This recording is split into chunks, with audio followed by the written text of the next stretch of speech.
Salut les aspinous, bienvenue sur Asperger et Chien.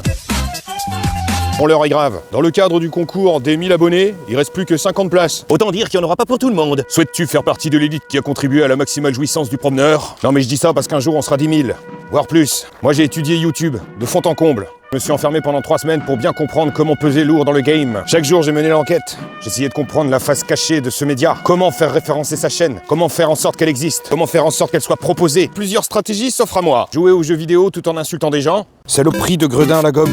Et moi j'aime pas les jeux vidéo. Clasher une personne connue.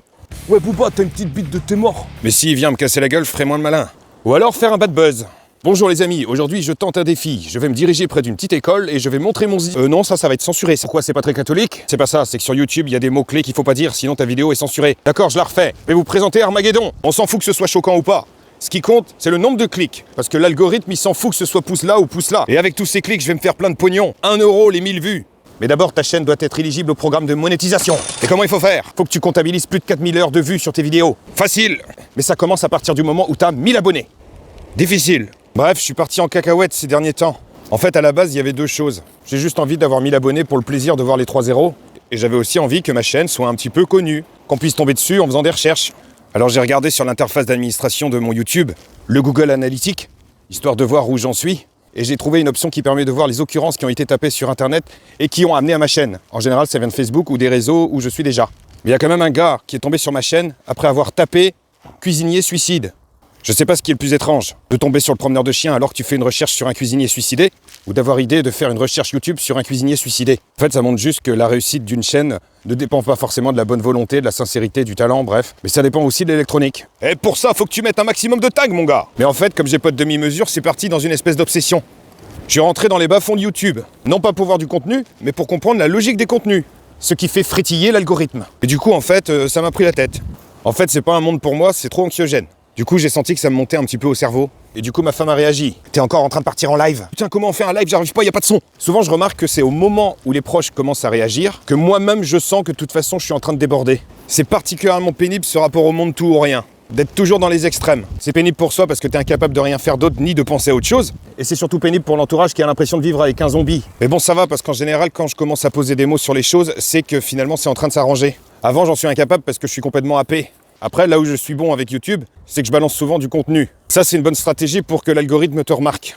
Donc d'un côté, je peux en tirer avantage par rapport à YouTube, mais de l'autre, on est en plein dans ma problématique. J'arrive pas à doser, j'arrive pas à me dire que je peux peut-être me contenter d'une vidéo par semaine, par exemple. C'est tout de suite. Quand il y a quelque chose qui me vient, il faut que je l'expulse. Sinon, en fait, ça va s'imprimer dans ma tête et puis je vais tourner en boucle avec ça. J'aurai un sentiment d'incomplétude. Et ce qui m'embête en faisant trop, c'est que j'ai pas envie de gaver les gens. J'ai pas envie de les saouler. J'ai pas envie qu'on se dise que je me mets trop en avant. De même que j'ai pas envie de dégoûter les gens. Du coup, je me retrouve à un moment à ne pas savoir quoi faire ni comment le faire. J'ai pas envie d'abreuver les gens de notifications parce que je suis le premier à être gêné par toutes les notifications que je reçois tout le temps. Et c'est aussi pour ça que je me suis dit qu'il faudrait que je migre sur YouTube pour avoir moins de notifications. Parce que sur YouTube, je trouve que c'est plus rangé, c'est plus propre. Je trouve ça plus esthétique. C'est quand même chiant d'avoir toujours un sujet d'obsession, une inquiétude, quelque chose qui tourne en boucle dans ma tête. C'est de l'anxiété. Il faudrait que je questionne ce besoin d'avoir toujours un souci. Parce que ça remplit sans doute une fonction pour moi. En fait, je remplace une fixation par une autre. Et là, il y a un truc qui me chatouille, c'est que je sens que je vais ressombrer dans mon intérêt pour le Titanic. Il y a une personne qui a diffusé un truc sur les réseaux en lien avec le Titanic, et en voyant ça, j'ai senti un petit truc. Ping! Si ça se trouve, je vais replonger. Le Titanic fait partie de mes intérêts spécifiques depuis que j'ai 5 ans. J'aimerais bien des fois ne pas penser, parvenir à appuyer sur le bouton pause de mon cerveau. Et je pense quand même que recourir à mes intérêts spécifiques, c'est ça qui permet d'apaiser l'anxiété. Si je retourne un petit peu sur le Titanic, je vais lâcher YouTube. Bon, je vais être honnête avec vous, je suis un petit peu en vrac. Ça, ce sont des choses qui arrivent de temps en temps. Et c'est souvent ma femme d'ailleurs qui me dit stop. Et en général, ça me fait vachement de bien quand elle me dit stop. Parce que moi-même, en parallèle, je sentais qu'il fallait que je dise stop. En fait, cette semaine, il y a eu un petit cumul de petits trucs. J'ai appris que le salon de l'autisme était annulé. En fait, il est reporté à une date ultérieure, quand on sera un petit peu loin de la période Covid. Alors d'un côté, je me suis dit que c'était un soulagement puisque je flippais ma race d'y aller. Mais de l'autre, j'avais imprimé dans ma tête que j'allais y aller. Donc je m'étais préparé aux imprévus. Et là, il y a un changement dans l'imprévu qui n'était pas prévu. Bref, dans le fond, maintenant, ça me fait chier de pas y aller. Et dire que t'as fait chier tout le monde avec ça, c'est que partie remise, mais mine de rien, ça change mes plans.